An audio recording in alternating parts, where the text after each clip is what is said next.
Yep.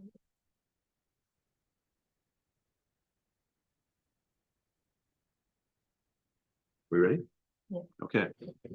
All right, let's call this meeting to order. Welcome, everybody, to tonight's regular meeting of Sunnyside City Council for today, August 25, 2025.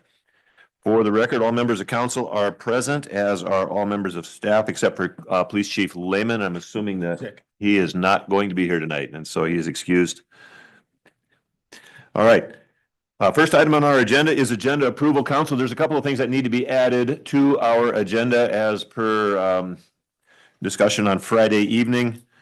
First of all, we need to add a resolution extending the city council's June 2 action placing city manager on non-disciplinary leave.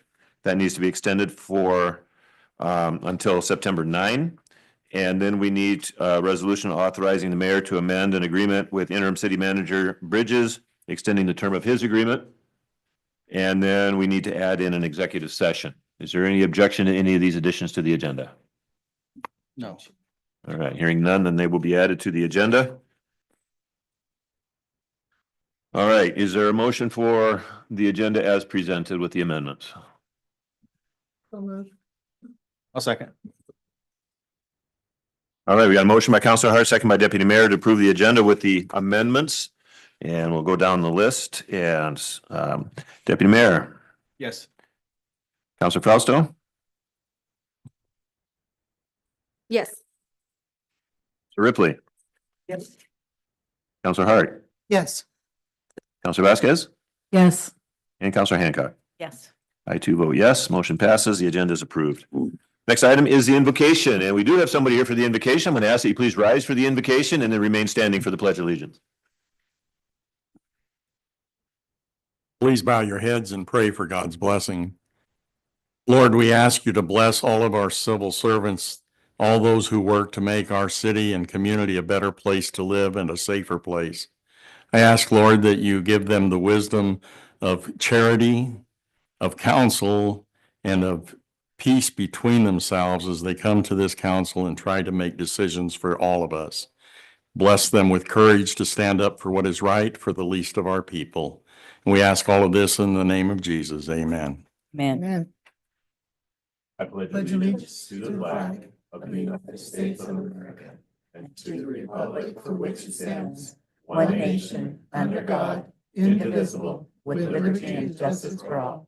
Thank you. You may be seated. And Hector will, yeah, thank you.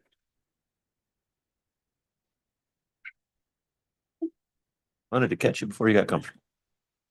All right, next item is public comments. Citizens are advised that they must limit their remarks to the council to 3 minutes. Council may refer items to staff to review and or research for presentation at a future meeting. And we ask that you approach the microphone, state your name and city of residence, and then make your comments. And the first name on my list is Cody Driscoll. Thank you. Hello. Hi, my name is Cody Driscoll. I've lived here in Sunnyside for most of my life. I'm a proud educator with about a decade of experience working with students. I also hold degrees in both geosciences and teaching. And I'm just here to inform the council that I've submitted an application to the Climate Resiliency Advisory Committee and hope to be considered.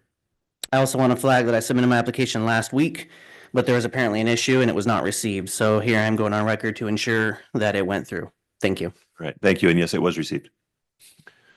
Next name on the list is Britton Moore.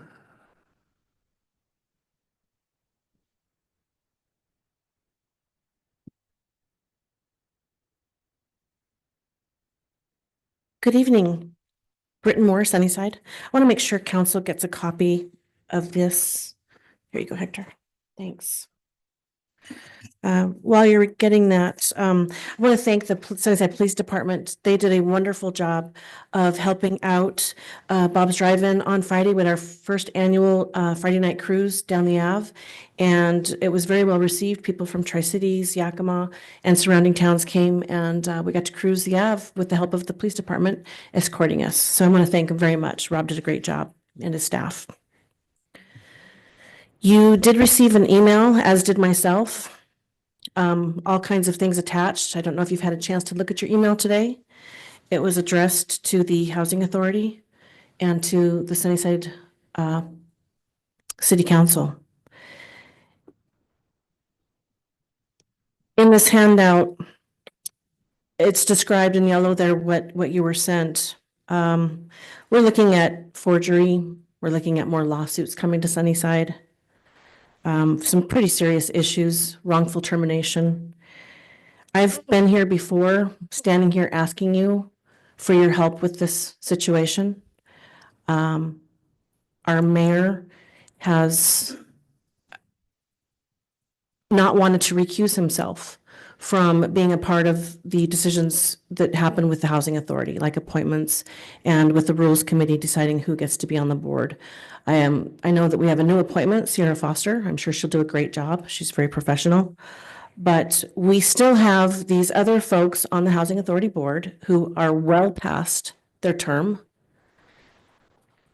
I showed up at a meeting the other night and there was one person there. We weren't given any information. We weren't allowed to stay. The tenants of that building should be able to see documentation as to when the meetings are held. The website is a travesty. There's no date, times, the agendas aren't pointed up. I'm asking council to please relook at the situation. We need to have our mayor put Sunnyside first, not his friendship with his BFF. This has gone on too long. We need these appointments handled. People will be filling out applications to be on the board, and it needs to be fixed. It's out of compliance. Not to mention that our director at the Housing Authority is out of compliance. She does not have a certificate. No one in that office has a certificate to run that office. So I'm putting it in council's hands at this point to please look into this, talk about it, discuss it. I'm only asking that Dean be removed in the areas that have to do with the Housing Authority. I think that his friendship changes his decision-making. So Okay. I thank you for your time. Thank you. The next name on my list is Delinda Rodriguez.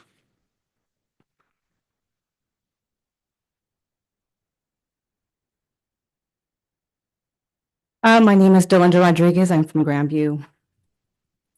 I have worked in the affordable housing industry for just under 30 years. On August 5th, the new executive director for Sunnyside Housing Authority decided to cut that career short. Prior to me being terminated, I made formal written requests seeking resolution to the daily hostile work environment that she created for me.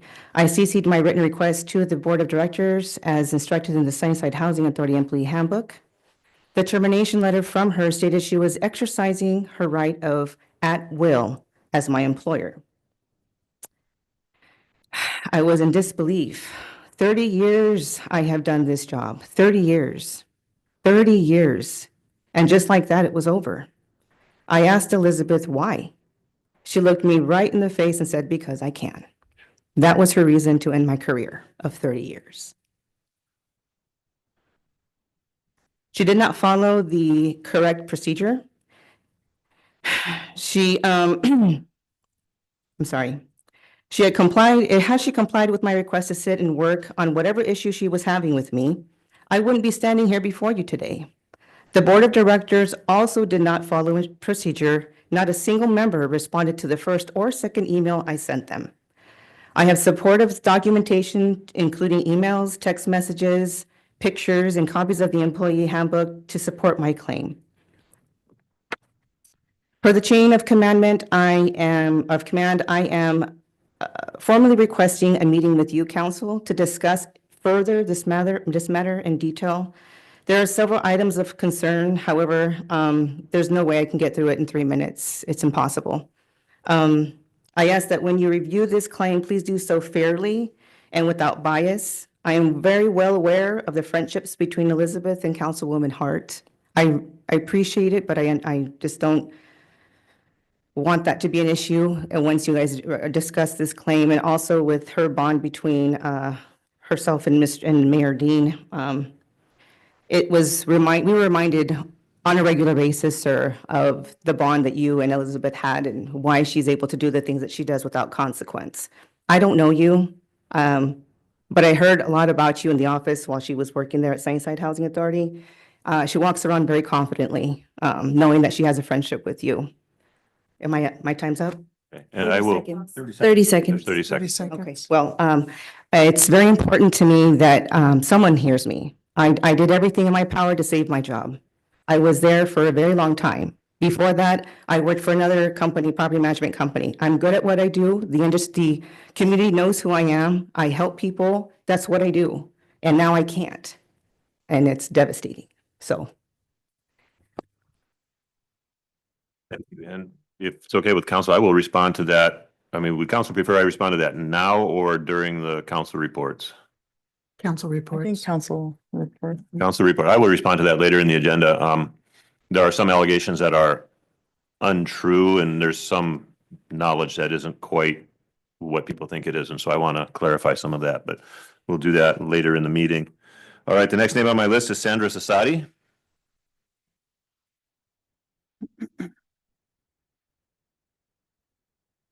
Good evening. My name is Sandra Zasati. City of Residence is here in Sunnyside.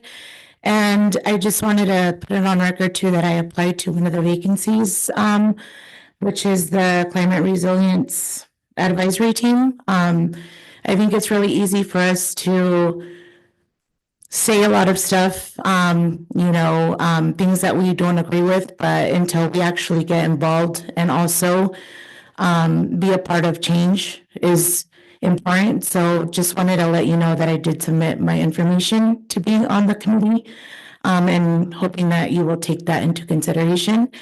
I also want to say a huge thank you for Councilor Frosto and Cathy Villanueva that did the movement, the literacy and movement, because it brought a lot of families together.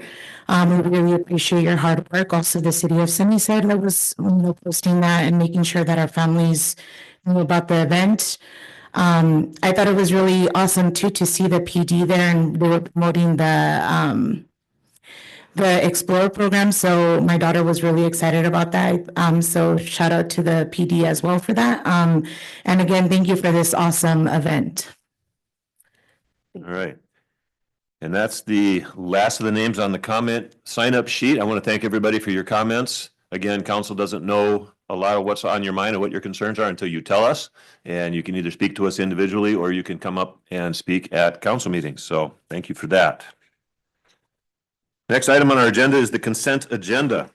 Consent agenda consists of the following: the payroll check register approval. Approve the payroll check register transaction numbers 10707 through 11375 and wire transfers as listed for $733,228.26 for the period ending August 20, 2025. The check register to approve check register transaction numbers 11105 through 11139 and wire transfers listed for $920,909.92 for the period ending August 20, 2025.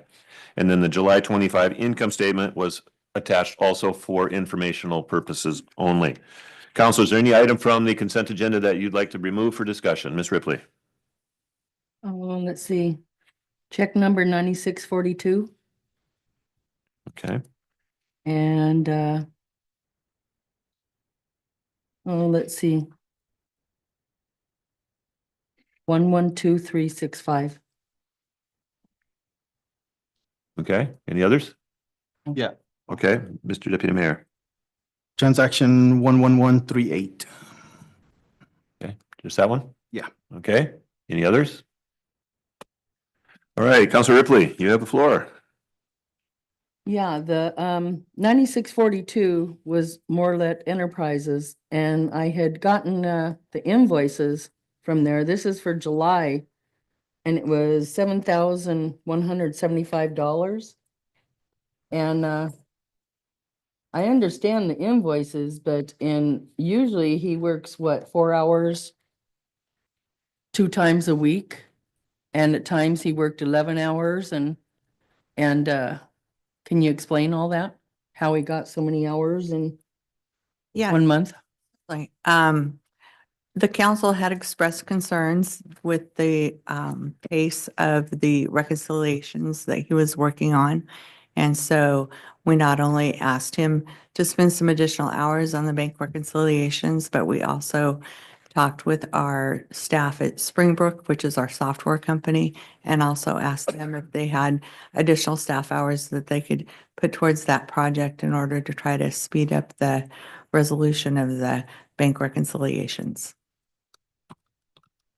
On July 3rd, he worked 11 hours and it said that, did reconciliations on the 2024 bank and review finance manager applicants. Did he review finance manager applicants for? He did. He was a part of the hiring process for the new staff member that we have. Was he hired for that? His contract says that he is designated for special projects that have to do with the finance department. And he worked 11 hours that day. What all do you know what all he did? It just says that, he reviewed the finance director applicants, meeting with Kelly and Irving regarding finance director applicants. Mhm. And that was 11 hours. We had a very long discussion about the applicants that we had that applied for finance. I included our HR director and also our payroll administrator in those discussions. We had several differing opinions about all of the qualities that we had and qualifications from different people. We had a lot of different discussion and opinions about what was really a priority for the attributes that we needed for the candidates. And so it was a rather long process. It wasn't a hurried process. We wanted to make sure the person that we were able to hire was qualified and experienced, but also had the right type of temperament to deal with the finance staff that we currently have. Can you tell me what all goes into bank reconciliations? So just to give you some idea of how large that project actually is, our main bank reconciliation, we have 3 different accounts with US Bank. Our main bank reconciliation, where we pay all of the checks to our AP vendors and also payroll is processed out of, on the average has approximately 80 to 88 pages long. Each one of those pages is single spaced with transactions that have gone to and from the bank, either deposits or payments that were made, and those have to be attached to the correct item within our software system. So if you can imagine your own personal bank statement and then multiply that by 80 pages, it is a rather long process. And then once you realize that none of the reconciliations beginning in January of 2024 had been completed, it is a rather large project. But he's been working on this for how many months? And there's 1, 2, 3, 4, 5, 6, if not more, 11, 12-hour days for bank reconciliation. I mean, if he was doing that from when, February until now? You know, I'm not sure exactly when he was hired. I know that he was working when I started in the middle of April of this year. Yes, but but he's been doing bank reconciliations since then. Yes. And why is there 11 hours, 10 hours on July 31st, 11 hours for bank reconciliation? And July 24th, 10.75 hours for bank reconciliation. He's charging each day for those. Hasn't he been doing that since he was hired? I'm not understanding. Yes, he has been working on bank reconciliations since he was hired. I can ask him not to work as many hours on that project if you would like for me to. And that I'm not saying that. I'm just wanting an explanation on why it's 11 hours for bank reconciliation on the 31st and on the 24th, 10 hours. I mean, it's a rather large project. Most definitely. It was quite a mess. I would say that Vicky to task the city manager to overlook that. Okay, can you overlook that? Yep. Absolutely. Would you investigate that a little bit? And I know that it is a huge task, as Ms. Koski has said. 2024 was not finished out well at all, wasn't kept up with during the course of the year, and so it's been a monumental task. We were without a finance director for some time. And so it is a large task, and as I understand it, he comes in at the most 2 days a week. He's not a full-time employee. He don't usually get paid $7,000 a month, though. Right. So if And- Mr. City Manager, if you would be willing to look into that and come back and email council with an answer as soon as you have something to work with. I would say that maybe we need to pull this particular item off of the consent agenda for this time and maybe bring it back for our next regular meeting. Okay. So does that work, council? Yes? Yes. Of course. Okay. And then Ms. Ripley, you also had another one, 112365. Yes. Astro hire. When were they hired? Do you know? What are they? I know that that was a project that Mike was working on before he left in early June. Early June. And, It was prior to his departure for administrative leave in early June. uh-huh. Okay. And, what was this? 41,300. 100, I think. Or no, it's 41,000. You're right. And, there were 3 hires. One IT guy and, one HR guy. Was it 2 IT guys and 1 HR? It was actually one HR person, one IT person, and one person in the finance department. Did we have any of those, jobs posted locally? Yes, we did. We had all of the positions that were posted locally. We did receive some applications, I know, for the finance department. None of the applicants were experienced or qualified enough for an executive position. And that was why, excuse me, we decided to go with a recruiter that could help us vet candidates and find qualified candidates for that position. Uh-huh. You might also be interested to know that those positions that had been open longer than 6 months, but if you take into account the 6 months of 2025 that those positions had been open, that would be $166,000 that would be unspent in those departments. Even after paying the recruiter, those departments will still have a total of over $98,000 that is going to be unspent in their 2025 calendar year. So you're saying we saved money in those months that we didn't hire them, so it was okay to do this Astro hire? Okay. But my question would be, why did not the Astro hire? Why wasn't Counselor counselor informed? Counselor Ripley has the floor. Okay. Okay, there was 3 hires. How come there's only, an amount for 41,000? Wasn't it about 20,000 for each hire? How come all 3 There was a- invoices weren't paid? There was another check that was written to Astro Hire that was in a previous check register. They weren't all billed at the same time because they weren't all hired at the same time.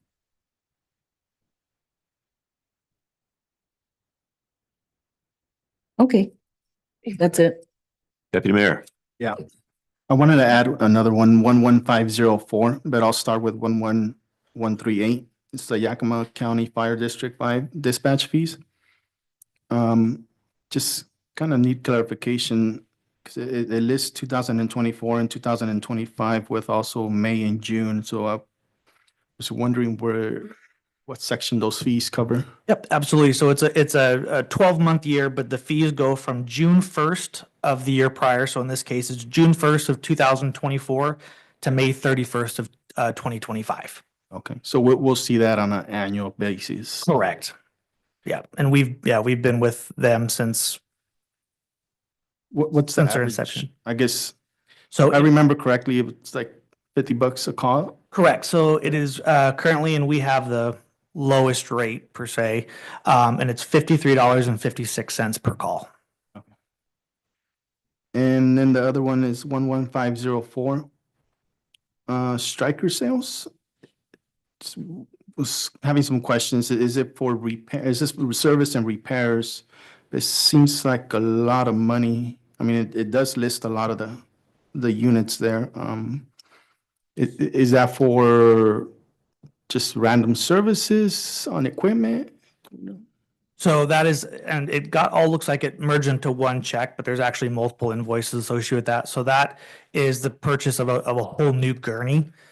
And then a very small amount of that is for servicing that was required on them to keep them within spec and within their warranty. Oh, okay. Okay. So yeah, I could get a breakdown on it, but 95+% of that is the cost of the new gurney. The rest is the service. No, you're good. Thank you, Chief. You bet. Okay. Any other questions that come up on the consent agenda? Hearing none, what is the desire of council on the consent agenda with item 9642 removed? Move to approve. Second. All right, we got a motion by Councilor Hart, second by Councilor Frausto to approve the consent agenda with item 9642 removed for further information. Is there debate on this item? Hearing none. Councilor Frausto. Councilor Vasquez. Yes. Councilor Hancock. Yes. Councilor Ripley. Yes. Councilor Hart. Yes. Deputy Mayor. Yes. And I too vote yes, motion passes. Active agenda. U.S. Bank authorized user update. Approve a resolution designating certain staff members to open and maintain city accounts and deposits at U.S. Bank. Mr. City Manager. Yes, I'll turn this over to Kelly Koski. Kelly. Ms. Koski, sorry. Good evening, Mayor and Council. This resolution is sort of a housekeeping item. We have one investment account with U.S. Bank that currently does not have anyone that works at the city of Cortez as an authorized signer or user Sunnyside. on that account. Oh, Sunnyside. Sunnyside, my bad. Still making the transition, I guess. And so because we don't have anyone currently at the city of Sunnyside that has authorization for that account, U.S. Bank requested that we do a resolution in order to add new authorized users for that. Council questions for Ms. Koski. Ms. Ripley. So nobody's on the account right now? There are people that are authorized on the account right now. None of them currently work for the city of Sunnyside. Do we know how much is in there? What's it? I don't know exactly because I haven't been able to see any of the statements. I was able to go back and I can go back and take a look at prior statements if the backup documentation is in this finance department, but I do not know an exact number at this moment. And how long has this account been without a signer? It has been since May. Since May, huh? This year? Yes. Okay. So not, Sorry, I'm sorry. you had a question. So not terribly long. I mean, this is just a bit of housekeeping to get it up to date, correct? Correct. So in order for you to look and see how much money is in that particular account, you need the authorization to go in there and look, correct? Yes, I need authorization for the access to it. Thank you. Ms. Hancock. Who are you proposing to put on there? So I am proposing to put myself and also Monica Hofstetter, who is our new finance director. Deputy Mayor. Yeah, so the only problem I see is the wording, the opening. So do we have a need to open any new accounts? And all the training I've had with AWC, they always say we need to be careful with who we give authorization and opening accounts and pretty much all the different frauds out there. It's because somebody opened an unauthorized account that went unnoticed. So that is the only issue that I have with the opening. Deputy Mayor Galvan, the resolution that is before you is a resolution that was written and required by U.S. Bank. I did have it reviewed by our attorney firm just to make sure that there wasn't any additional verbiage that they wanted to include in that. But the word opening, I think definitely is an issue, but I do not believe that US Bank will approve a resolution if it is not using the verbiage that they require. Counselor Hart. And the opening part of that just means, as we said before, opening the account to see how much money is in it and then to maintain it. It's not like you're creating a brand new account. No, This is an existing account. it is an existing account. And this existing account is for what purpose? Just to remind us. It's an investment account that we have with US Bank. Okay, so there probably, if I may continue, there probably is a certain pretty large amount of money in the investment account, but we may not know exactly how much that is at this point. It may be on another statement from a previous finance director, though. Correct. Okay, this is going forward, however. Yes, this is moving forward. Okay, thank you. And I will agree with Deputy Mayor. I shared the concern as well. The term opening the account is, I'm nervous if it means, I mean, if it just means getting access to the account and being able to look at the statements and see the balance and that sort of stuff, I'm okay with that. But if it means opening a brand new account in the name of the city and somebody who's, we don't want to open that up to possibilities. I want to be real careful about that. So we want to make sure that we understand what it means when you say open an account. Because when I go in and open an account, that means I'm creating a brand new account in my bank or some other bank. So I think council needs to be very clear on what we mean by that term and what US Bank means by that term. So. Okay. Is there a different route that you would like for me to proceed in order to get access to the account? No, I think we just want to make sure that we understand what it means, that we understand the term open in exactly the same way. When you described it as open up the account, we just want to make sure that there's not somebody that is tempted, and we're not accusing anybody of anything, but we don't want that temptation to ever exist where they would open a new account using city funds and make themselves the sole owner of it or something. So that's what I'm concerned of, and I think that's what council members are concerned about, and so that's why the question came up. Okay, Ms. Frausto. Kelly, I don't know if you know this or Jim, I'm sure we have some sort of rigorous policy when it comes to opening accounts and who would overlook the process of opening or closing something, and council would be made aware of that. Again, let Ms. Cox, I'm not aware of anything of that nature. So while we may not have a written policy, it is best practice standards to make sure that anytime there are people that are authorized on the account, that number one, there is never only one person that is authorized. You need to have two and possibly three, depending on the circumstances. And that in order for there to be any kind of transactions that happen with that account, that it is approved by everyone who is authorized to use the account. Okay. Deputy Mayor, did you have a question? Yeah.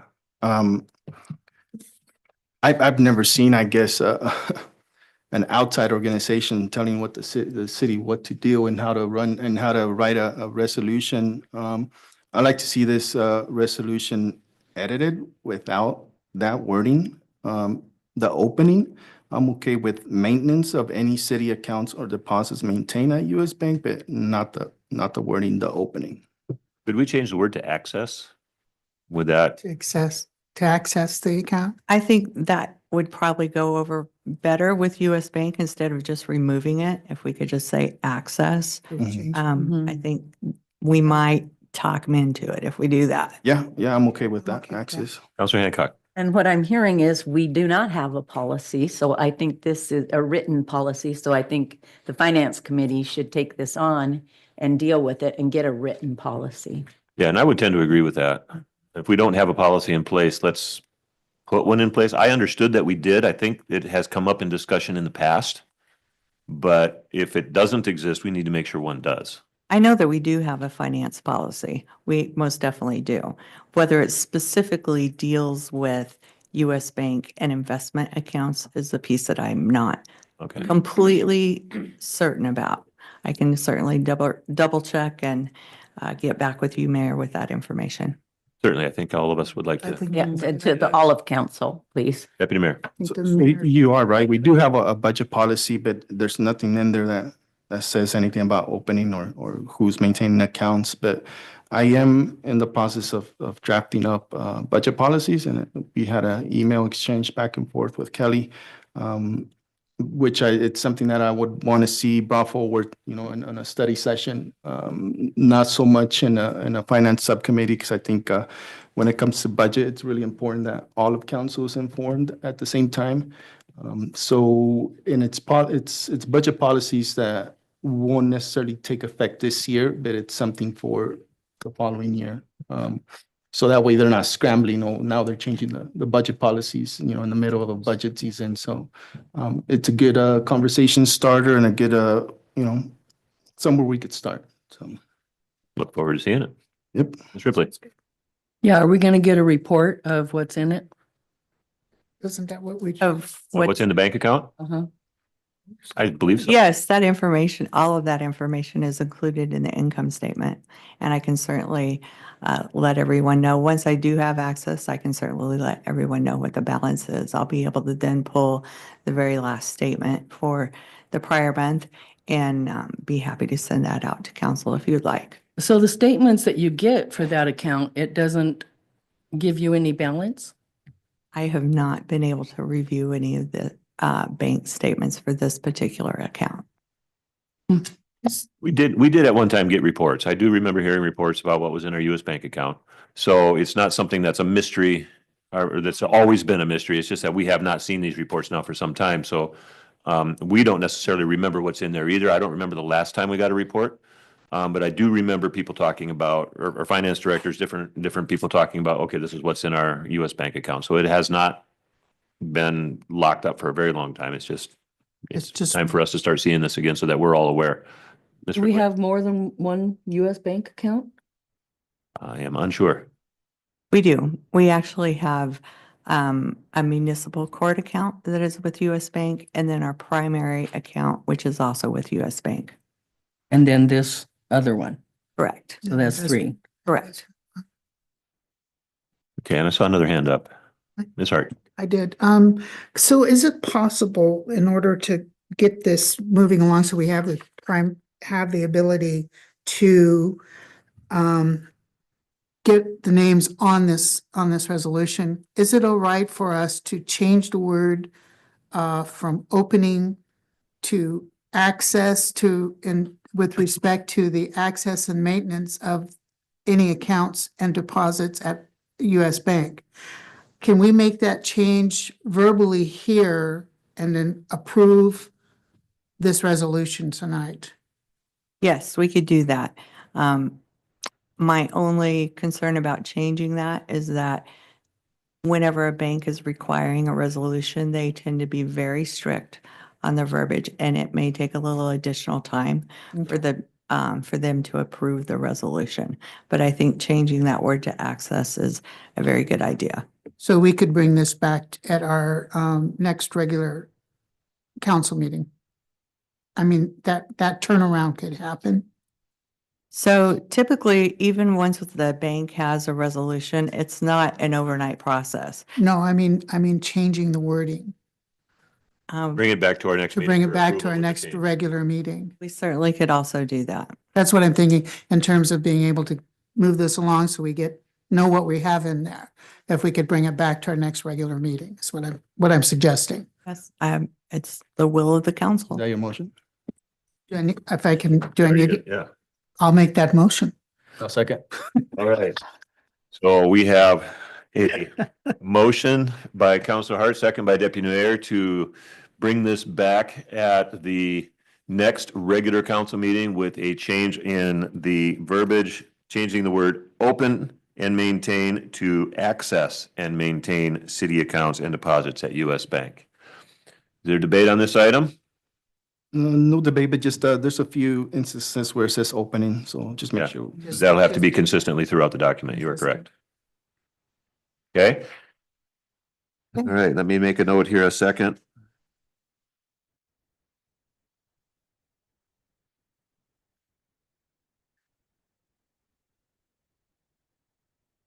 All right, and we'll go down the list. Counselor Hart, Yes. Counselor Hancock, Yes. Counselor Ripley, Yes. Deputy Mayor, Yes. Counselor Vasquez, Yes. Counselor Fausto. I too vote yes, motion passes. All right, we'll see this at our next regular meeting in September. Item B, Fairview Heights preliminary plat public hearing date.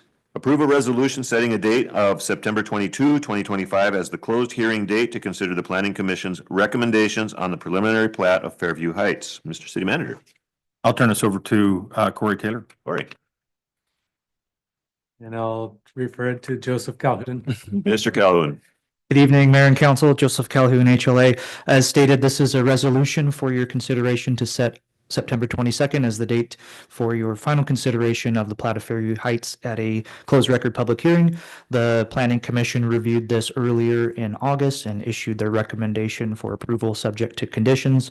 So the next procedural step is this set date, followed by the final public hearing. And with that, I'd be happy to answer any questions. Council, questions for Mr. Calhoun? Mr. Deputy Mayor. So the next step after this is sending it back to the Planning Commission? No, it's setting the council hearing. So for a preliminary plat, it's a two-step hearing process. The Planning Commission holds an open record public hearing, and then the council holds the closed record public hearing, which is the final action taken on the matter. That establishes the conditions of approval and establishes the time frame in which the applicant has to complete all those conditions to bring the final plat in, which would actually create the lots. Okay, thank you. Another hand up, Counselor Hart? No, Okay. it's, Yes, your question. the question was answered. Thank you. All right, further questions? All right, hearing none, what is the desire of council on this item? Approve the resolution setting the date of September 22nd, 2025 as closed hearing date to consider the Planning Commission's recommendation and preliminary plat of Fairview Heights. I'll second. All right, motion made by Counselor Hart, second by Deputy Mayor. Thank you for reading that into the record. Is there debate on this item? All right, Counselor Hancock, Yes. Counselor Hart, Yes. Counselor Ripley, Yes. Counselor Fausto, Yes. Counselor Vasquez, Yes. Deputy Mayor, Yes. and I too vote yes, motion passes. All right. Item C. This is what we added, one of the items that we added at the beginning of the agenda, City Manager Unpaid Administrative Leave Extension. Approve a resolution extending the City Council's June 2, 2025 action, placing the city manager on non-disciplinary administrative leave until September 9, 2025, or a decision to take action is made related to the pending internal investigation, whichever occurs first. And I don't know, Mr. Deputy or Mr. Manager, if you want to comment on this or? On the extension of Mike's, Yes. I have no comment on. No comment on that. Okay. Ms. Norton, do you want to comment on this at all? I have no comment except that we are in the final stages of completing the investigation and working through where it goes from here. So we do Okay. need additional time, unless the council's desire is to take an action tonight, but I think that would be premature. Very good. So this is in reference to Friday evening. So council, any comments? Yeah, I have a comment. Ms. Fausto. I'd like to motion to end the internal investigation. I think we wasted enough of community's taxpayer money. I think we wasted enough resources. I think the community has answers, and we have to be responsible enough to come forward with some answers at this point. Okay, that's a motion? That's a motion. We have a motion to end the investigation. I'll second that just for discussion.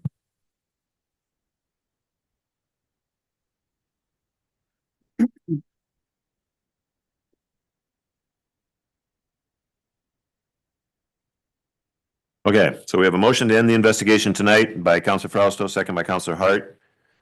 Debate on this item? Ms. Ripley? The community has answers. I don't think the community has answers. The community has questions. We should come forward with answers. Are I you, don't know are, if I said You it said the other way community has around. Oops. answers. Yeah. Okay, are you suggesting releasing the investigation? I am suggesting we end the investigation. I don't know what your If comment they is have about questions, releasing. then they won't get answers if. Okay, so Ms. Brazo has the floor at the moment. So let me reword that. I motion to end the investigation because we have wasted enough of community resources. We're paying Jim Bridges over $13,000 a month weekly. We're paying Mike Gonzalez over $13,000 a month. We paid this internal investigator $325 an hour for almost 3 months. My suggestion and my motion is to end the investigation and stop the wasting of community resources. And to reiterate, the community has many questions, and it is our responsibility to come forward with answers. And I know we have to be assessed by our city attorney, but we were voted into these seats to make sure that we were as transparent as possible. And I feel like at this point, this is the antithesis to all of that. So that, I don't know if I'm being clear now, or if I should repeat or No, reiterate anything, You're fine. but I want to put it on record, and I think enough is enough. Okay, Counselor Hart. Well, I agree with my fellow counselor in that regard. I'm afraid that full disclosure of what's in that investigation can be detrimental to the council and the city's legal department, in as much as we would be, some folks might feel that they'd be retaliated against those folks who might have been included in that particular investigation. So I'm torn by that ability, thing of being transparent. I think that we really ought to, because we are so close to concluding the investigation, there's just a few little pieces left to be done, talking to a couple of the lawyers of some of the parties involved.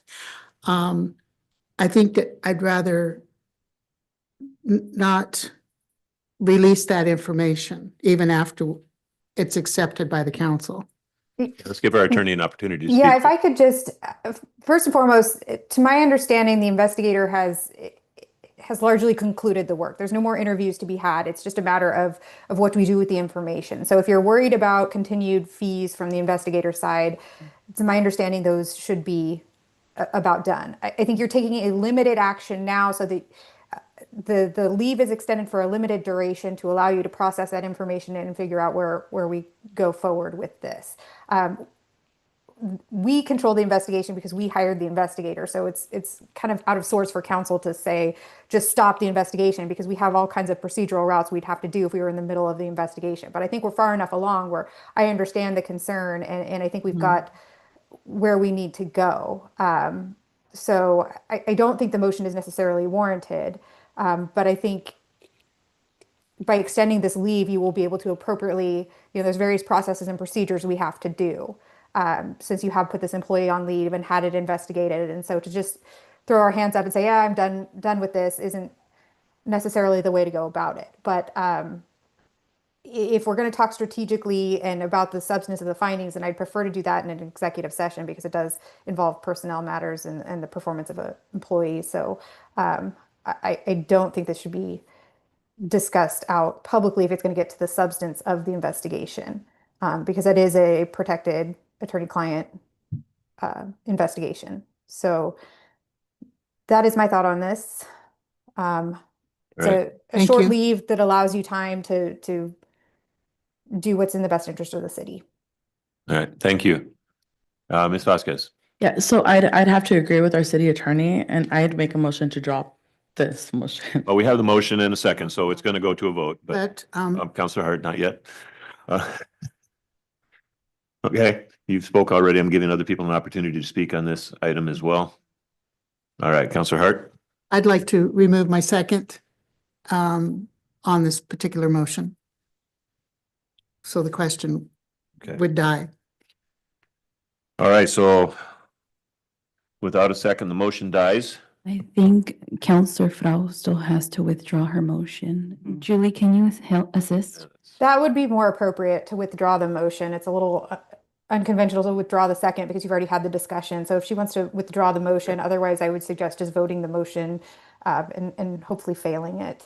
I'm not gonna withdraw the motion. Go ahead and do a roll call.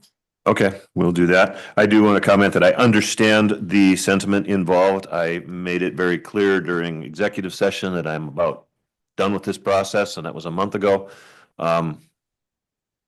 And it has been exhausting to council. It's been exhausting to the community. And I want to see this come to an end as well. We are close to the end of it. And if we extend this to September 9, I am committed to not extending things any further past that. I don't want to see this go on any longer. It has taken up more than enough time. And I understand your sentiments, I really do, but I'm not going to stop it now. I don't think it's going to accomplish what we hope that it will if we just withdraw our support from that, so. Mr. Mayor, Yes. I am concerned that the citizens do get to know what is in this report. I think we owe it to them. They paid for the report, and I want them to see what is in the report.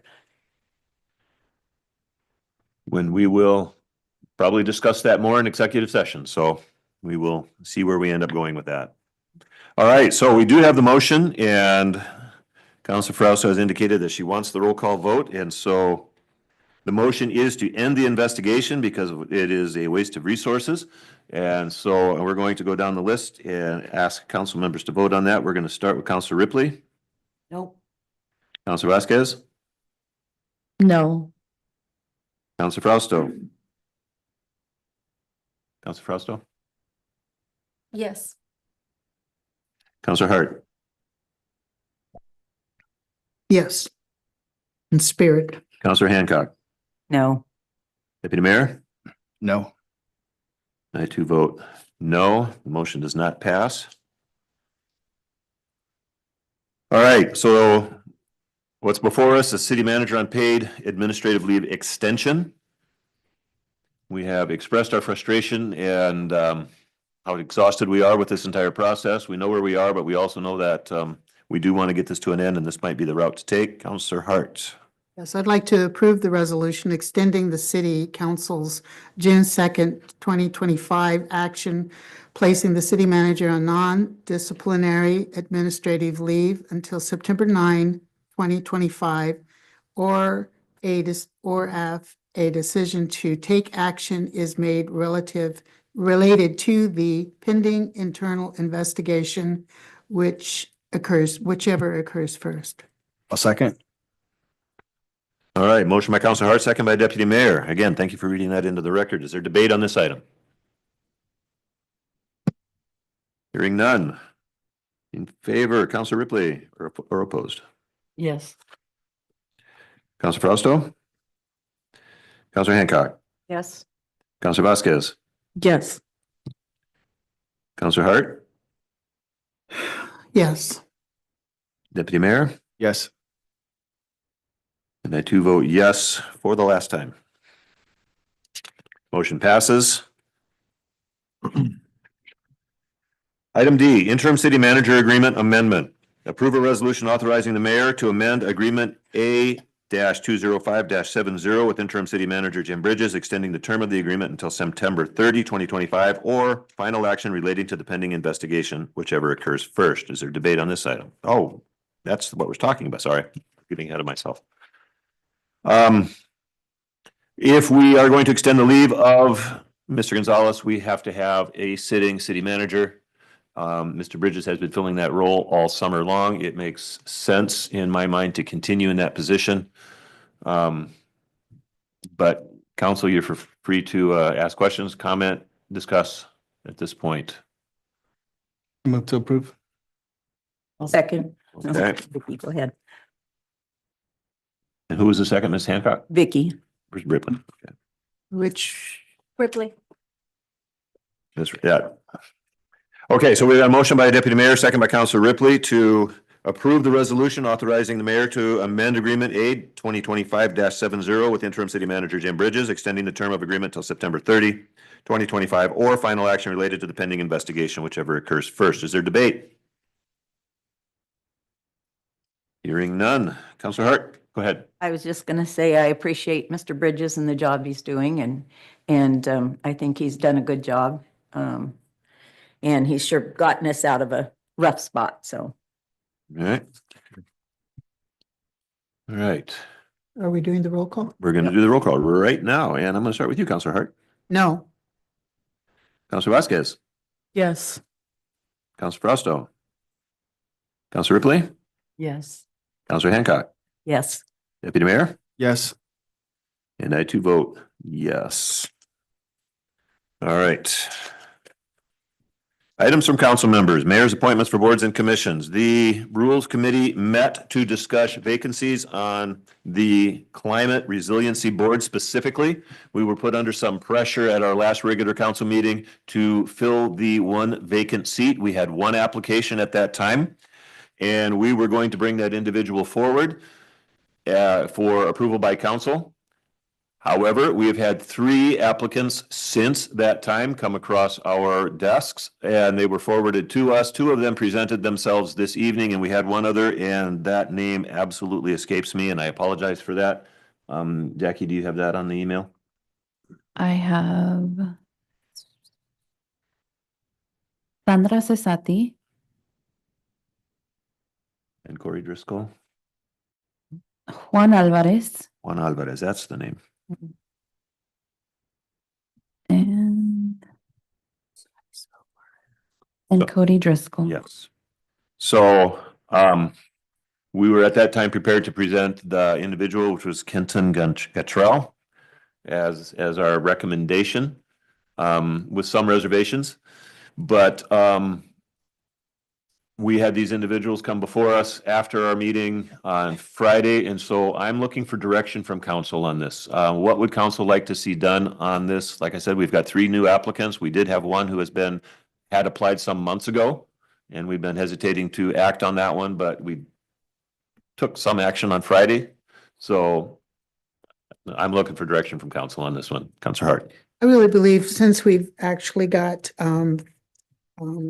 3 new names on there, that we probably really ought to start over that process, just in case. How many spots do we have left to fill, sir? 1. Just the one? So there's 6 We're looking already? you are our council representative. We're looking for a staff representative, and that council then is seated. Okay, so I think I would prefer if we would go ahead and look at the new candidates who, it sounds like they're on our list here. We should look at them and see whether or not they might be a better fit for our community.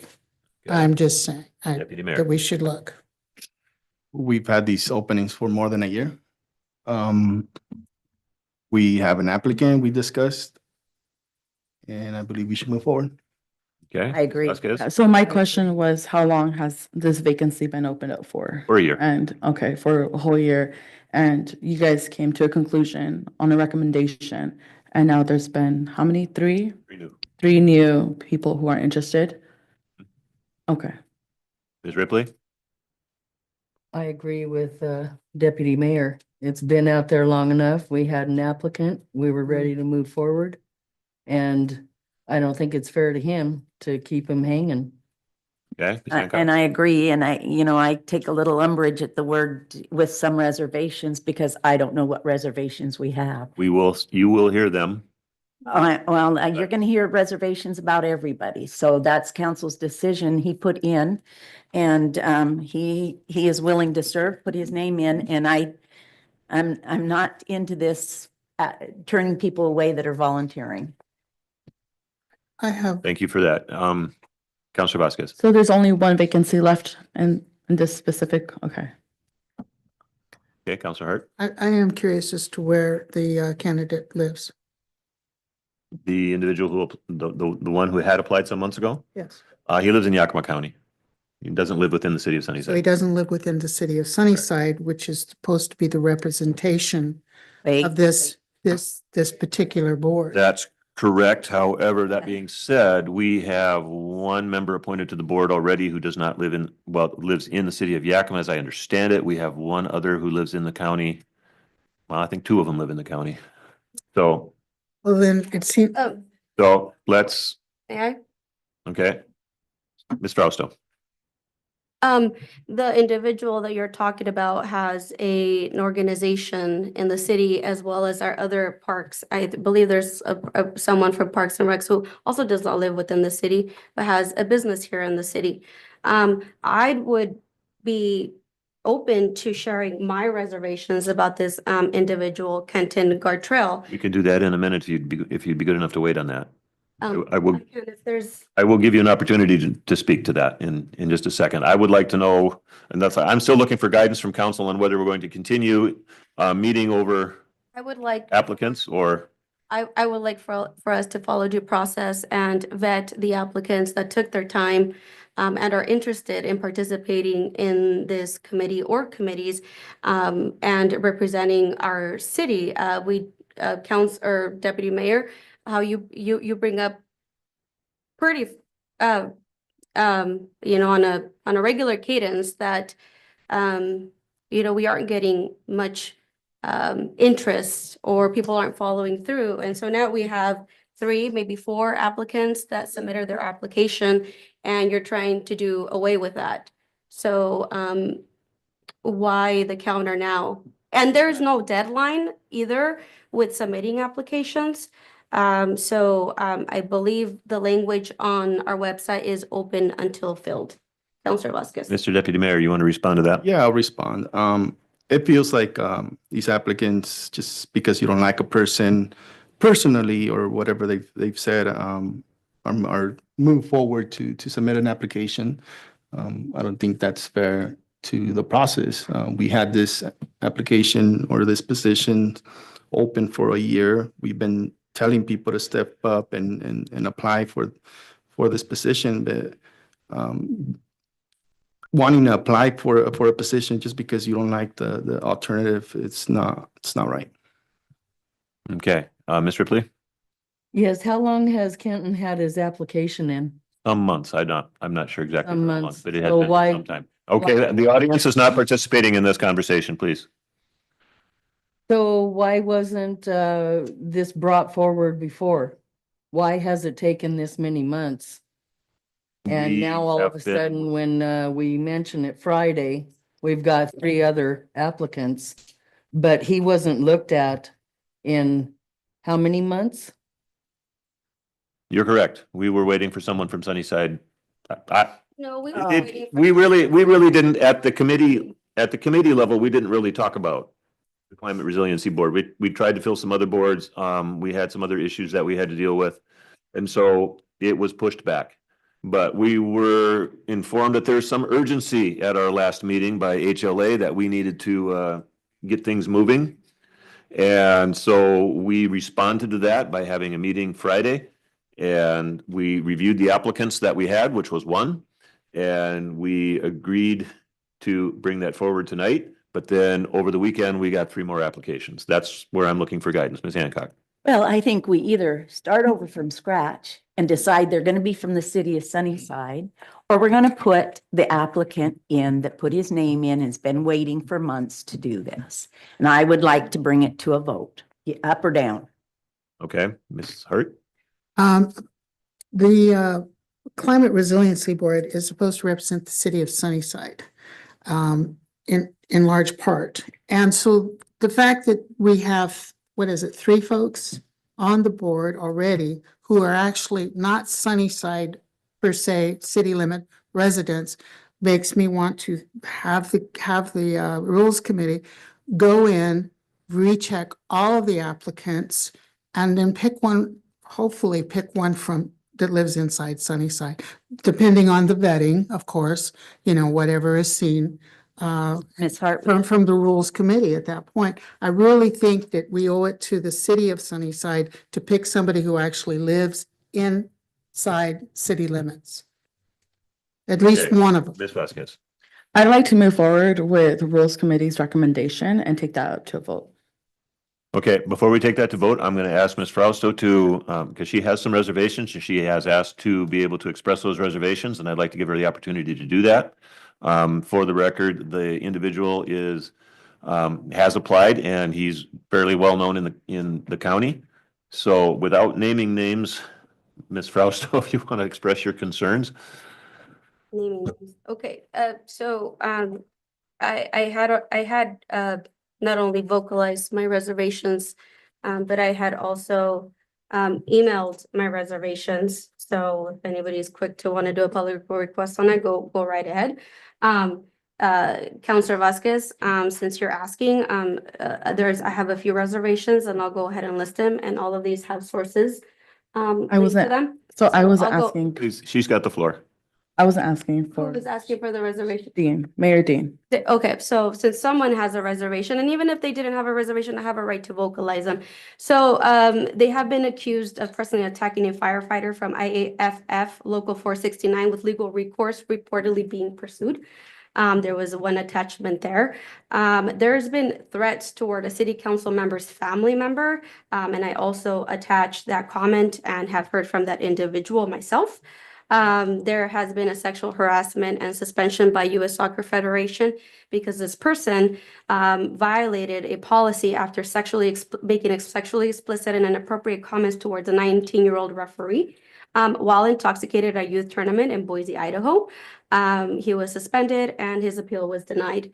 And then lastly, the Yakima School District actually wrote them a letter warning them that they would be trespassed on Yakima School District grounds due to intimidating, threatening, and dangerous behavior.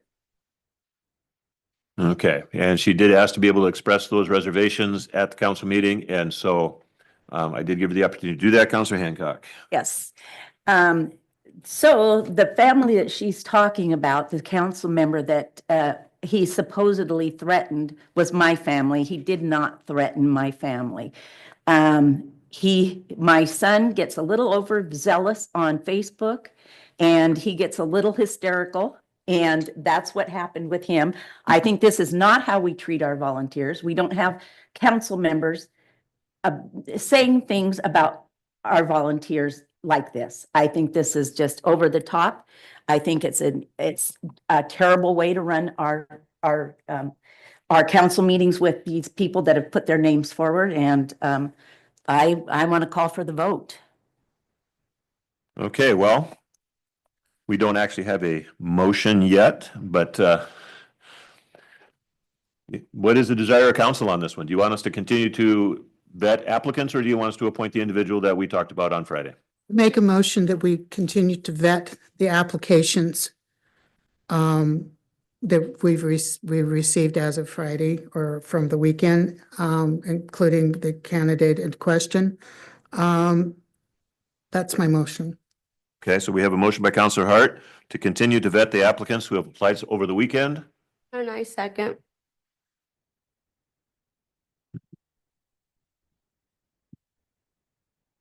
All right, motion by Counselor Hart, second by Counselor Frausto to continue to vet the applications. Is there debate on this item? Ms. Hart. One of the things that you'll find in particular with this particular candidate that we're discussing now, is he has also had many run-ins with the Yakima County Republican Party, which has in many respects stepped away from this particular guy. I think that his from what we've been able to see. Sorry, guys, just take a second. I have one of those ones. Hart, this is Medscope. Sorry, guys. Do you need help? No. That's why you gotta tell them, no. Okay. Anyway, Everything is okay. sorry. Hey. sorry. Is that Excuse correct? me. Everything's sorry. okay. Audience is not participating in this discussion, so I can ask that you please keep your comments to yourself. And I'm sorry for the interruption here. Thank you. You're fine, It's been a Julia. pleasure speaking with you. If you ever need help, just press your button. Now you know what they say to you. Medscope. All right, I'm sorry. I'm trying this out. I'm gonna go back and get the medallion. But anyways, my thought with this is this particular gentleman is very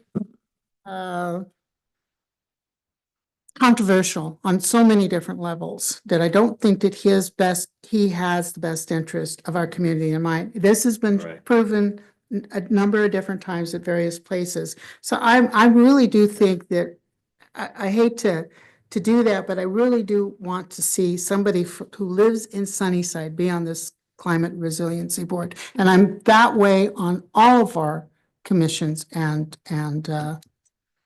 committees. Then All let's right. change the whole board. We have a motion before us. Counselor Ripley? Debate on this? Yeah, I had some. Let me think. That was such a, I'm I think he should come in and be able to exonerate himself from all these accusations. And if you don't think so? No, Okay, let's not address So your let's comments just be to the board. quiet. Counselor Hart, please. I've got the floor. I understand. Counselor Hart, please. I think he should be able to come in and talk to us about it. And I don't think that we need to have somebody from Sunnyside, because if we do, then we should just go back and revote through all the people, because there are people out there who are not from Sunnyside. And, we can do it 5 different ways. Okay. Ms. Fausto. Counselor Ripley, that would mean that we would have to update our Sunnyside Municipal Code. And if that's the route that y'all want to take, I'm actually not opposed to that.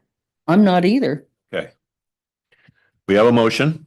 Um, If there's no further debate, My debate is, if y'all, these are not accusations, these are very well documented. And if y'all continue to pursue this individual being part of the city of Sunnyside's committee. Can you speak into the mic, please? If the majority of council's decision is to continue to pursue this individual being a part of Sunnyside business or Sunnyside committees, then, I really just question people's integrity on this dais, especially when he was, he violated a code of conduct, making sexually explicit and inappropriate comments towards a 19-year-old referee. okay, I have the floor. we're beginning to cross a line here. Yes, we are. And we need to be very careful because we're discussing, This is Private public individual. record, Dean. I understand that. But we're also starting to lose the thread of why we're here. I'm looking for direction from council. And we have a motion right now to continue to vet the applications that came in over the weekend, which means the Rules Committee is going to have to meet. And we will take a look at those again. We do have to get this committee seated. And I'm going to ask for the vote at this time. And if the vote is to continue to vet the applications, Rules Committee will meet again. If the vote is to not do that, then this individual will be brought forward and placed on the Climate Resiliency Board. It's just gonna kind of be where we are. So I'm going to start with a yes vote means we're going to continue to look at applications. A no vote means we're done. Counselor Hancock. No. Counselor Vasquez. No. Counselor Ripley. No. Counselor Frausto. Yes. Deputy Mayor. No. Counselor Hart. Yes.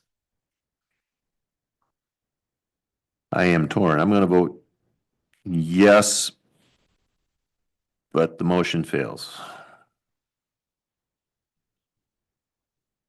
Therefore, the applications will be closed and we're going to bring forward this appointment. The appointment is Mr. Kenton Gantrell, who will serve on this committee. And it is hoped that everything goes smoothly. Mayor, are you appointing him tonight or at the Yes, next meeting? we can. I think there may be some time limits.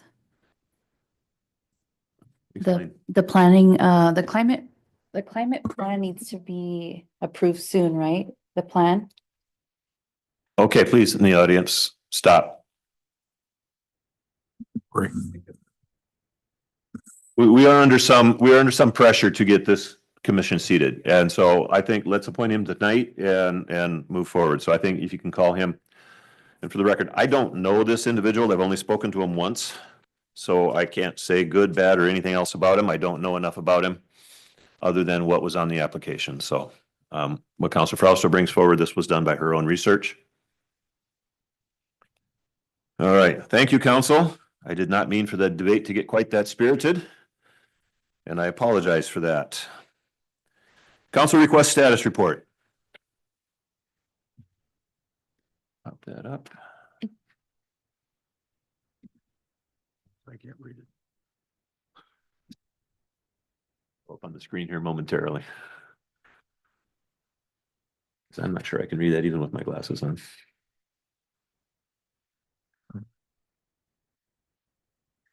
All right. Dog breeding ordinance. Any progress been made on that one, sir? Yeah, so I have reached out to Miss Medina and I have reached out to Perla for the shelter. She's pointing me in the right direction to her director. So we can get the shelter going and hopefully be able to have our dog be up at Bend City. I've also reached out to Cherie, the ACO manager of Ben Franklin. And I emailed her today, trying to get some points on how we want to go about to get an ACO. I have under Miss Medina's suggestion, I have printed out the animal control for Bend County. There are some stuff in here that is able to be good for our community. There are some stuff in there that I would like the council to point me in the right direction. If they would be able to look this over and give out suggestions on how we want to get the animal control into our resolution. I know there is a section on there about rattlesnakes, cobras and stuff like that. I'm not a fan of snakes, so you know that's I'll stay away from that. They're bad. Right, it has rhinoceroses in And here. and that's cattle. I know, you know, in the city limits, we are not allowed cattle, but you know, this is also Bend County. Yeah, and that's a county, and a county is very different than a city. So, I know, like I said, there are some sections in there that we can go over and not worry about. So yes, that's where, that is all for the dog. So what you're asking for from council is that we read through this and make some suggestions? Yes, please look it over, and if there's any suggestions or anything that you guys want to enhance on the animal control, I'd be willing to take it over to the Public Works Committee, and then we can come to an agreement. All right. Back to city council. Council, there's an opportunity for some absolutely captivating reading. How do we wish to handle our rhinoceros problem? Righty. Sorry, injecting a slight amount of humor in a very tense evening, so. All right, well, we'll look forward to reading this, and at the public safety meetings or public works or wherever we're gonna go with that, we'll certainly talk about that and see if we can make some progress on it. The city has been clamoring for animal control, and I appreciate the steps moving forward. Dog breeding is a part of that, and so. So, there is a section on here for dog breeding. We want to get the consents on which way they want to go. Section 3, adoption of 6.04.440. The city hereby adopt the new section of chapter 6.04 on the SMC dog control to provide for its entire as set forth below. 6.04.440 prohibition. Letter B. It says except as specifically provided herein, it shall be unlawful for any person to sell or offer for sale any dog within the city limits of Sunnyside. The comment that I have received from the lawyer is, do we want them to allow sell spayed or neutered? That be the dog being spayed or neutered, is it still okay to sell for any dog? If council says, no, we want that verbiage in there that it is not, you may not sell dogs, whether they're spayed or neutered, then we can add those into the resolution. Okay, I kind of get the sense from council that the goal here is to prohibit dog breeding operations within city limits. And so unless nobody's jumping out of their chair to disagree with me on that one, but that's the sense I got when we first had that conversation, that dog breeding operations within city limits is something that we don't want to look forward. That verbiage is in there that we will not allow any spayed or neuter dogs to be sold within the city limits of the city of Sunnyside. Unspent. That's hard. Yes, None, non-spayed or spayed, There you go. Okay. Okay. Thank you. yes. okay. All right, the next item is, scroll down there. Stone Trail. Was that the, Stone Trail. yeah, okay, Yellowstone Trail? Yes, so I have that right here. I am reaching out to the lawyers to still see how we can get our right of way back for the vacated area. Like Ms. Hancock has stated, it did get surplus, but without it being sold or anything like that, when we can see if we can vacate it back to it. Okay, And then I moved forward on getting signed, that's one sign for the one spot. It is still getting sprayed, still getting cleaned up by our parks department. Doesn't cost them much to go over and do a quick little spray. okay, but we still own the property, As of right now, we still own the property. yes. even though we've surplused it. Even though we It served. has not, no action's been taken on No it. one- Okay, Nobody that ever bought that property, interesting. so I'm still looking into that. Okay, next item is The temporary vendors permit, temporary vendors permits, or without permit, excuse me. temporary vendors without permits. There we have it. Yeah, we're still making progress on that. Last few weeks has been real slow just because of construction, everything going on at the office, but I am moving forward, so. Okay, is that something that code enforcement is moving on and they're working on those?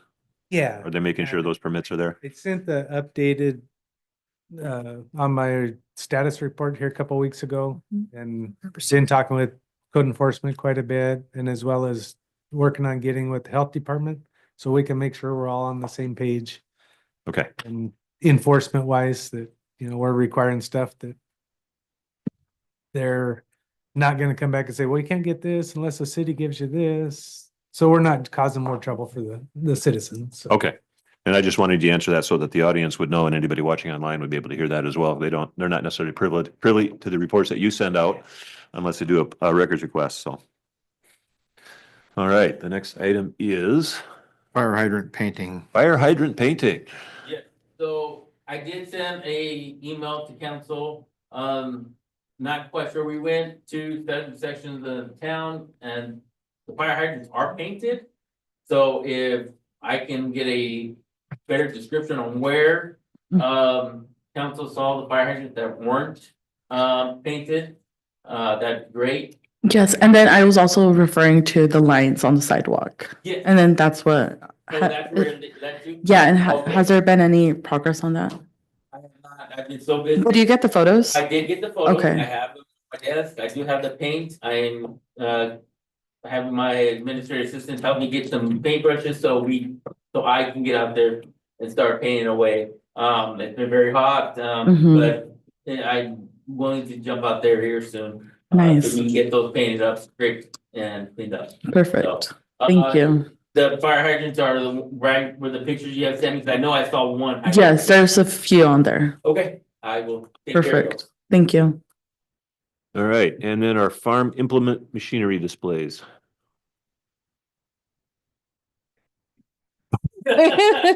Not quite ready to report on that one yet? I will get with who I need to, and that way we can figure out how we wanna protect those. And obviously, so people, I mean, obviously, we wanna make sure that no one gets themselves hurt. Obviously, we need to look into the insurance and make sure we follow their guidelines to see how we can protect the city of Sunnyside from people coming in and accidentally hurting themselves and trying to reach for the deep pockets. I've got one more. It's to Mr. Bridges or to Hector. The marking of the city vehicles, properly marking to RCW. Yes, so I have reached out to 7 Signs. They are willing to make those stickers for our vehicles. I reached out on Friday to our mechanics. They're gonna give me a count. And then as soon as I get the count, I will send it to 7 Signs and we will have them put it on. I will get a price, a quote, obviously, because there's gonna be quite a bit. We do have very many vehicles. But A lot of them are already marked. There's just a few that weren't marked that I saw, but oh, yeah, and to my acknowledgement, there's none that are marked. So I will look. I didn't see anything that has authorized personnel on any vehicle, so I will make sure that we have those, obviously. With the exception of the fire trucks, police vehicles. We will make sure everything else, but as soon as I get the count, I will make sure to get those out. good. Thank you. Okay, and then Sixth Street parking. Yes, that was, we will get that painted. Obviously the paint line needs to be there because it is part of the Sixth Street improvement plan that was done as Ms. Ray had discussed last council meeting. So we will make sure to get those pre-painted. Okay, It go ahead, Ms. Hart. wasn't that because of part of the warranty on the project? That's why we have to do them again. Okay. Okay. When we find out when the warranty's over, then we don't have to do it. Okay. All right. Okay. Thank you. All right, if there's any other items that need to be added to the council request report, you can bring them up now or mention them to the clerk or the manager moving forward. Okay. Other reports, announcements, and or questions by council. And we're gonna go down the line with Ms. Hancock. The only thing I wanted to say is, wow, we had a successful cruise with all those old cars. It was fun to see. It was when I left council on Friday. I went straight through and ended up in the middle of all those cars cruising. There were a lot of beautiful cars, and it was so fun to see all the people out there with their lawn chairs and sitting on the sidewalks and watching the whole thing. That was a really good event for Sunnyside, and I'm hoping that we can improve on it more. I'm not improve on it, but have more events like that. Oh, that was really nice. All right, Ms. Vasquez. Yeah, so I have a few. So first, I'd like to share that I actually was able to attend the Literacy and Movement event that happened. And I just want to extend a good job to our counselor, Vicky Fausto, and Kati for doing a good job. I actually took my niece and she enjoyed it. I took some pictures with her and she loved it. And she said, "This was so fun, Karen." So thank you guys for that. And also I was able to celebrate with one of our downtown businesses, Sneaker Avenue. They just celebrated their 4th year anniversary of being open in our downtown. They started just believing that they can expand and not just service from their home or service from their hobby, but actually bring in a business into our city of Sunnyside, right in front of the Sunnyside post office. And I was able to be there and congratulate them. And they had a big line. When I drove by in the morning, they had a line since the morning. It was a long line, so that was pretty impressive. So I just wanted to extend a congratulations to them and for investing in our community. I also wanted to extend a good job to Bob's Drive-In. It was pretty cool. I was in downtown and I saw all these classical, beautiful cars just driving by. I even saw one of our candidates drive by with a sign. So good job out there. That's a smart strategy. And school's about to start. So as a council member, I just wanted to extend a prayer to everyone, all of the families in our community. May all of our children be protected. May God be with them. May they learn. May our schools be safe. And I really say that it's very important for our community to be united, not only with goals, but also in prayer, and to pray for our families, for our children.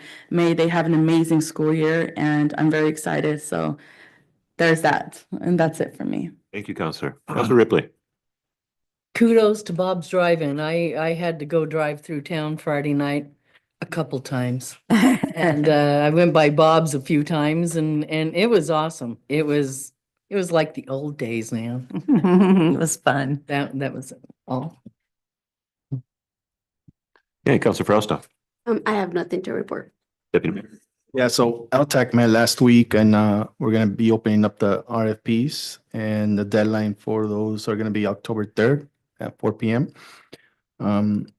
We do need some sort of clarification from council as to I know this question came before council on the security, who's gonna be paying for it. Currently, we have, the PD has a $500,000 overtime budget, which that overtime comes out of that budget. I know earlier this year, we were considering, having our events, pay for their security, but being last minute, we decided not to for this year, but those questions will come forward for the OutTech members and committee members there, and we kind of need some sort of guidance as to what, we're gonna do as a whole with that. I agree. You're right. We had talked about that, and I think we need to make some sort of a movement on that before you open the RFPs, and that way you can give some direction. Well, we open them up, and the deadline's gonna be October 3rd. Yeah. To turn them in. I would like for us to have that as a discussion item coming up. Can we do that?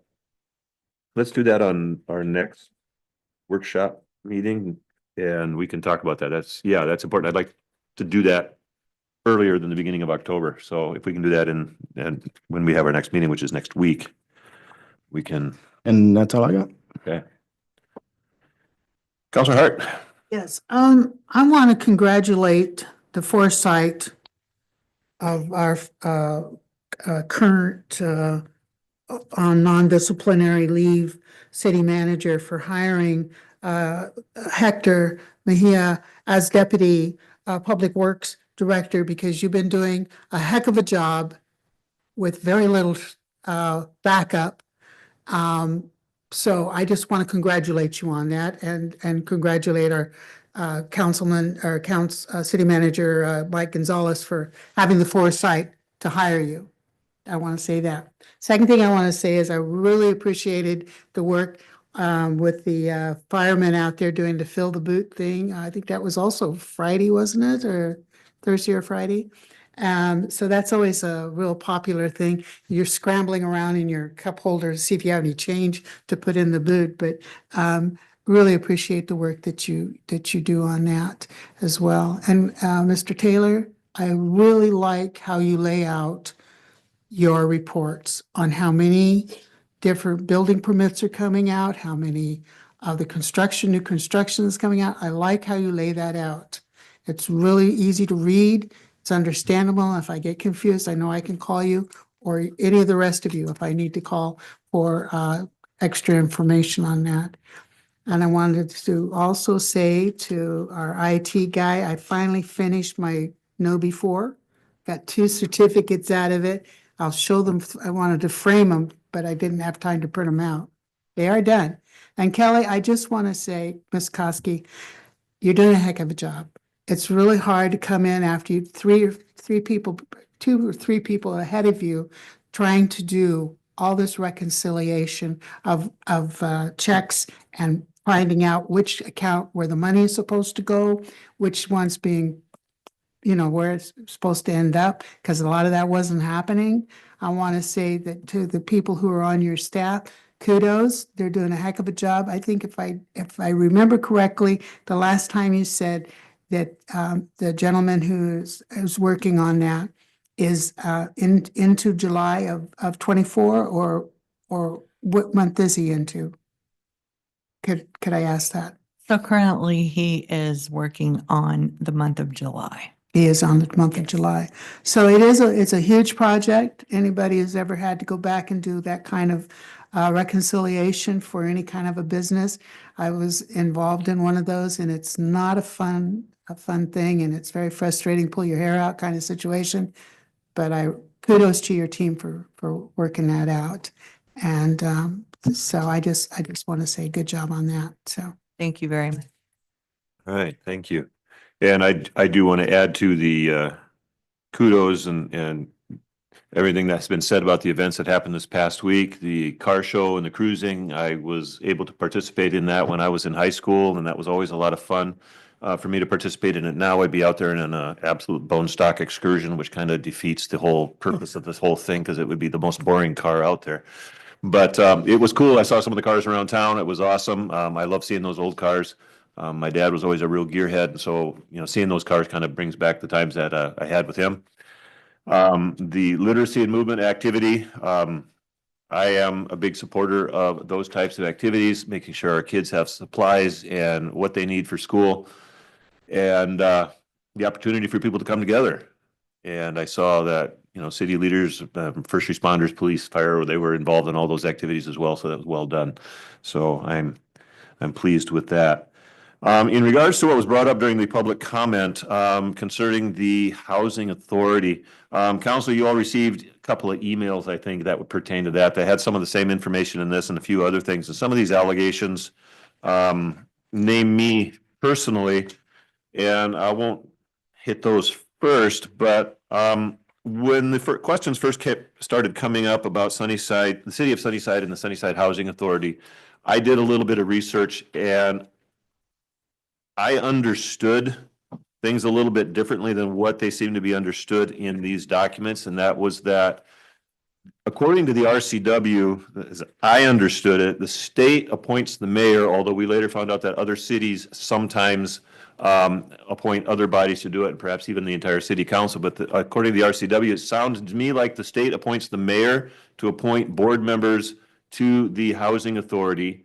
And then at that point, it is no longer under the city's jurisdiction. So the city does not administer the housing authority. The housing authority board does. They are appointed by the mayor. They have been in the past appointed by the mayor. We're looking at a different way of doing that to make it a little bit more transparent and get more people involved. But the city of Sunnyside, the city council, does not hire anyone to the housing authority. We do not hire the finance director there. We do not hire the director there. We don't hire the maintenance personnel. Anyone does not, those applications do not come to the city of Sunnyside. The current director, I did not know she was working there at all. I was absolutely surprised when I finally got some communication from her indicating that, yes, she's working there and we need some board members. But I did not know anything about that. She didn't even use me as a referral, so I didn't hear about it at all. There are some other things in the email that came out there that are also somewhat untrue, accusing me of being friends with her since high school, which is a little odd because I'm 6 or 7 years older than she is, and therefore that means we were not in high school together. And additionally, we went to separate high schools. So that really wasn't quite true. That individual and I met in 1989 at the earliest. My wife and I were part of a motorcycle riders group, as was she and her then husband, and we rode together, and that's how we got to know each other. Our eldest children were born at around the same time, but when the kids were born, we were no longer participating in the group. The next time I saw her was when she was hired as the finance director. So it's not like we have been in constant communication. Since her departure from the city, I have seen her once, and we have spoken on the phone twice and exchanged some emails and a couple of texts, and that's about the extent of it. So there's a lot of accusations out there. I'm not quite sure what people are hoping to do with that. In the issue of me recusing myself of appointing board members, we talked to the attorney. The attorney did not indicate any conflicts other than if the housing authority suggests that I do some work for them, that I maybe refrain from that. The maintenance director who was in contact with me to do work for them has since left the agency, and so therefore doesn't call me anymore anyway. But yeah, I will do some more research on this RCW. Perhaps I understood it wrong, but I will speak with the city's legal counsel and see if I can get better information on that. If I am doing something wrong, then I will certainly change that behavior, but I understood that I was doing things correctly from the information that I was given. It is never my intent to do things incorrectly, and I do them as I understand them to be correctly. So I have never tried to get benefit for any friends working for the city. So that is, yeah, I'm a little confused where these accusations are coming from. All right. Upcoming council meetings, Madam City Clerk.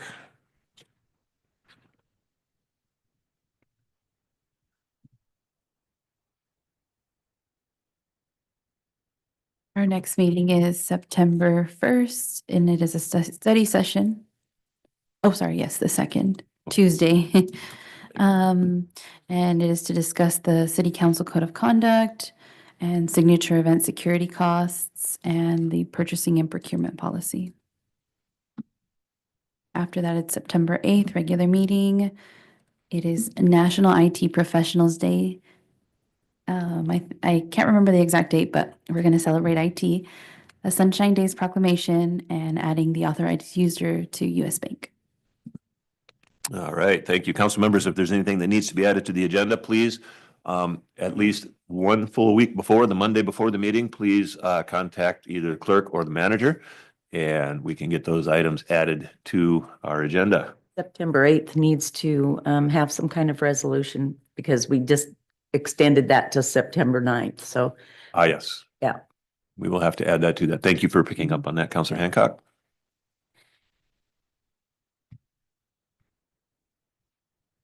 All right. Next item, city manager reports. Thank you. So I think we've all heard over the number of months that, you know, the city's running out of water, doesn't have enough water to sell to new homes and things of this nature. And so, you know, coming back to Sunnyside in the capacity that I'm in now and, you know, with my history here being the Public Works Director, last week or a week ago, I was talking to Chief Holbrook about whether they do fire hydrant maintenance and things of this nature. And then all of a sudden I had a brainstorm.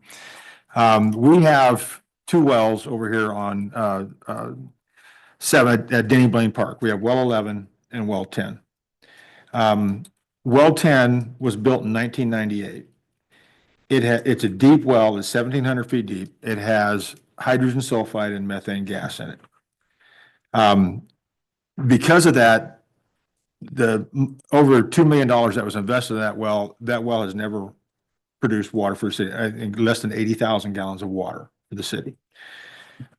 So my brainstorm, I decided to reach out to HLA because I know the new technologies to strip those gases off are very effective. And they are doing the same type of work on a well in the city of Grandview, and asked them if they could look into that well. That well has a pump in it. It's still a viable well. It pumps 1,000 gallons a minute instantaneously.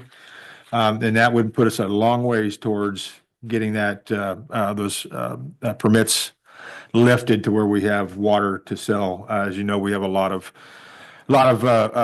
new homes, new apartment complexes coming in, and if we don't have water for them, then, you know, they're going to be upset. They've invested a lot of time and money into investing in this community, and typically what happens in a situation like that is a developer comes in and we usually give them a duty to serve letter, right? We have a duty to provide water and sewer. It doesn't necessarily mean we have it available, but we do have those facilities. So this goes a long ways towards that and getting Department of Health that, I don't know what color tag it is, Hector, is it a yellow tag or a red tag? Yellow tag. So get that lifted. So, you know, they're preliminary. What's going on right now is because that well has been, the modifications that were taking place in the well house for well 11, which I built in 2005. They've got to reconnect the electrical to the pumps so that we get a water sample. That water sample will tell us the level of contamination. That's a bad word, level of hydrogen sulfide and methane gas that needs to be treated. Once that's done, then some investigative work to make sure the well casing's still fine and the pump still functions. And we may be off and running and have a viable water source within 6 months to a year, instead of a multi-year process of planning a well, trying to obtain $5 million funding for it. We're looking at approximately $400,000 to $1 million at the most to get this well back online. So that's all I have. Actually, good news. Yeah. Corey. All right. Yeah, nothing. Chief. All right. So year-to-date call volume is 2,780 emergency calls for service, with 179 of which being the last couple weeks, made up of 8 fires, 115 EMS calls, 18 EMS no transport, 7 motor vehicle accidents, 13 service calls, 14 good intent calls, 1 hazardous materials response, and 3 false alarms. Year-to-date training hours, again, I always really like reporting on training. It's kind of my my favorite thing, is 2,328 and 1/2 hours. So doing pretty well there. Just want to bring up that we did attend the literacy and movement event. It was fantastic. I would like the record to show I did not follow Counselor Fausto's suggestion of putting our booth inside. I had it outside with our prop where the kids could hose down the firehouse. And I'm going to follow your advice next year because sound like PD got way more foot traffic than us. And we've got a little friendly competition going, so we got to make sure we keep up with them. But it was a great event. We appreciate the invite, and our staff always has fun. Yes, ma'am. You need trading cards. You know what? You're about the 15th person that's mentioned that. So we might be onto something. So I can't compete with I that. would support that. All right. We'll put our stats on the back, right? Thank you. That's all unless you have any questions. Sure. Go ahead. I'm sorry. Do have one question. It's not really a question. It's actually a compliment. A couple of Fridays ago, one of my neighbors, I discovered her laying in front of her door, and she had just collapsed. She tripped and fallen, smashed her face all up really bad. So I didn't have my phone on me, so I raced back. She wanted me to help her up, and I'm like going, honey, I can't help you up, but let me get 911 on the line and we'll get you somebody. So I stayed with her and talked to her, made sure she wasn't conscious. But your team arrived there so quickly, handled it so professionally and so kindly. They were so kind to her as they were getting her up off of the sidewalk, up into a chair where they could do their stirrup. And they did transport her. I saw her the other day, and the black and blue is going away, and she's feeling much better. But I just wanted to say what a professional and kind team you have for these different kinds of, and I know it's true throughout your department, but I just wanted that little one that just happened in front of me, I just wanted to say thank you very much. Thank you, ma'am. We appreciate that. I also, just for the record, you'd mentioned the MDA boot drive. I can take absolutely no credit for that. That is put on and facilitated by our firefighters union. They do it all on their own time. And just 100% of those funds go to the Muscular Dystrophy Association. So yeah, they do that on their own time, at their own will. So just wanted to let you know, I can't take credit for that. It's all them. So thank you. They do a good job with that too. Thank you, sir. Mr. Mejia. Yes, so got a few things. First being first, our wastewater treatment plant. It's been without AC and heat for over a year now. I do have a quote for you guys to look over, and hopefully you guys can point me in the right direction. This is for a split system that would be able to give them AC in the summer because it gets hot in there, and heat in the winter because it gets very cold in there. They have been working diligently trying to get their old system up. We've had people come out there and take a look at it, and it was way overdue. It's been an old system. So we have this quote here to give them some heat and some AC. Yeah, I know the price is quite a bit, but for the system that they have right now to replace it, just for the electrical controller, it's $20,000. If we were to replace the whole system that they have right now, we're looking at between $130,000 to $150,000. So I've looked through my budget, my office and operating supplies. I have $54,257 in there since the month of July. If I am able, with your guys' approval, to move $34,000 to repair and maintenance, then I would be able to get this taken care of for them. Have you got bids from other vendors? Yes, we did get some bids from. I don't have them on me, but I can get them from our supervisor and then email them to the council. I think that'd be a wise idea. I agree. Just to be on the safe side. Yes. Not a problem. So, second of all, we've been awarded $1,802,000 for the roundabout of I-82 and Highway 241 eastbound. This letter was sent out in June. I just received it yesterday. So, just wanted to give you guys the heads up to let you guys know that, we did get the money for the roundabout. I know it's probably not gonna be able to pay for it all, but it's a beginning, that we will be able to futurely get the roundabout. Well, that's good news. Yeah.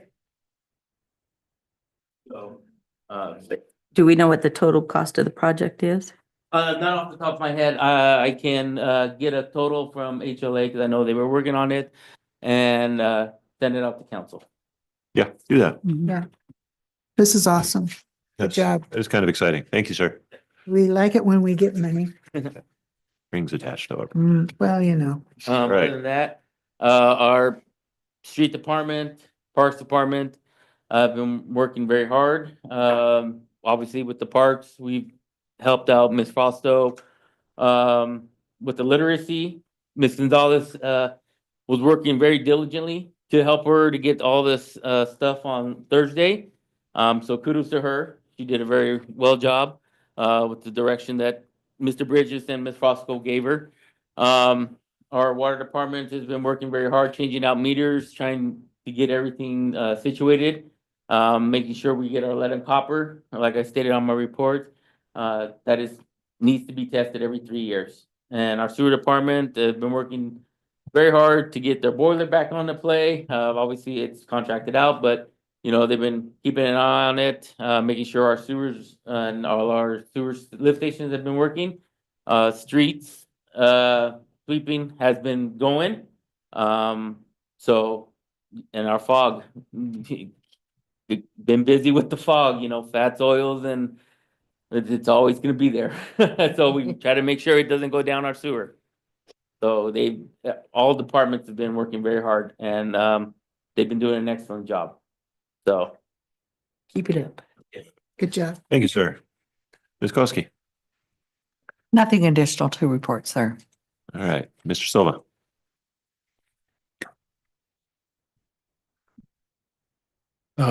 Just want to mention that new staff for IT has been working great. Leo and Michael doing a great job of helping me take care of some of these projects that have been waiting around for all of our departments, really, and they've been very patient with us. So just being able to dedicate them to some of these projects has helped. So it's working with them and to get some of the stuff done so that I can work on, stuff like the budget. I know that all the fun stuff. And I still got some work to do there. So, but having the help has been great. All right, thank you. Deputy Mayor. One question or one suggestion for Jim, city manager. Would it be a good idea to, with so many new faces at City Hall, to maybe send an email with their picture and their position? Just because the other day I was at City Hall and I was going out the back door. Luckily, Chief Lehman was there, and I didn't recognize this individual trying to get into the back door, and apparently, he recognized them. So if I was there by myself, I probably wouldn't have let him in, but just Yeah, we can do that. Okay. We can do that. What's been done in the past, and we can do this again too, perhaps, is new hires would be brought before council and introduced. Yeah. Not necessarily to stay at the meeting the entire time, but brought forward to the podium, introduced to the community, introduced to council so that we know who we're working with. The community knows the new city employees, and just an opportunity to be recognized and welcomed. I just think that's a really good idea, especially with all the new hires, especially IT, you're at the finance and different places that you had, even the guys that you've moved from streets down to parks, kind of be, where am I supposed to be seeing you guys, so. Mr. Mayor, I have one other thing I wanted to say for Ms. Koski. The income statement that you put in for July and you've put in for other months as well. I really appreciate that. It gives me a clearer idea of just where we are in the budget as far as how much is being used, how much is coming in, like the 63% of what we're supposed to be getting for taxes, I think it was. Those kinds of things are really important for us because we're not as poor as we want to think we are. There's more money there than we originally thought. So it's really because, and part of that is because what you said earlier about not having hired some of these people for 6 months has been, but the money is there. So that really does help us moving forward too. It'll be a little different, I know, next year, but nonetheless, having that report, I really appreciate that. Thank you. You're very welcome, Councilmember Hart. That is a GFOA best practice standard. Thank you. All right, and just to link on to what Councilor Hart said, I really appreciate the department head reports that come in the email every week. To know where we are and what's been happening is incredibly helpful.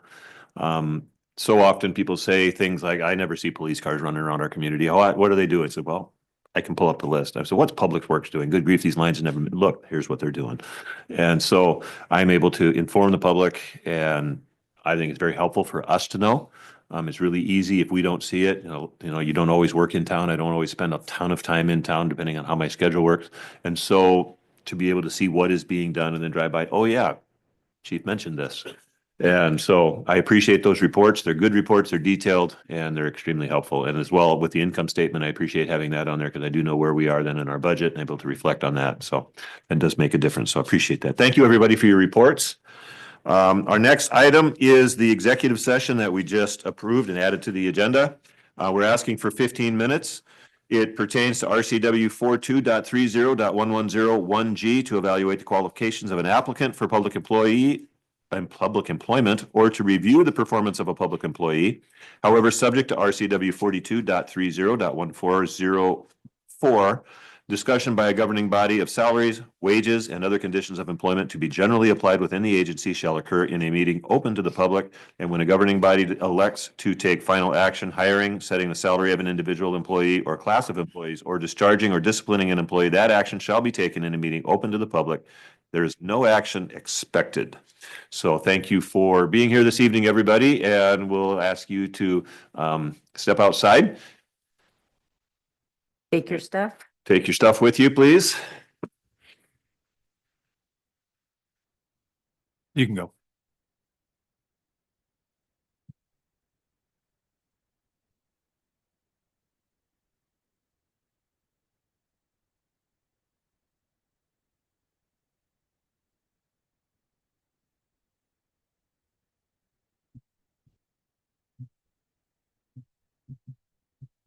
Yes.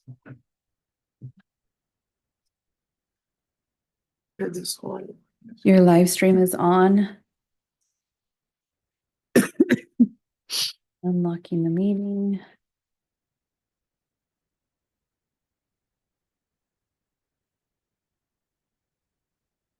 And you're ready. All right, we're back in open session, and there was no action from the, sorry, I'm looking for the right page. No action from the executive session. And if there is there being no further business to come before council, and if there's no objection, we are adjourned at 8:27 p.m. Thank you, everybody, and we will meet again next Tuesday.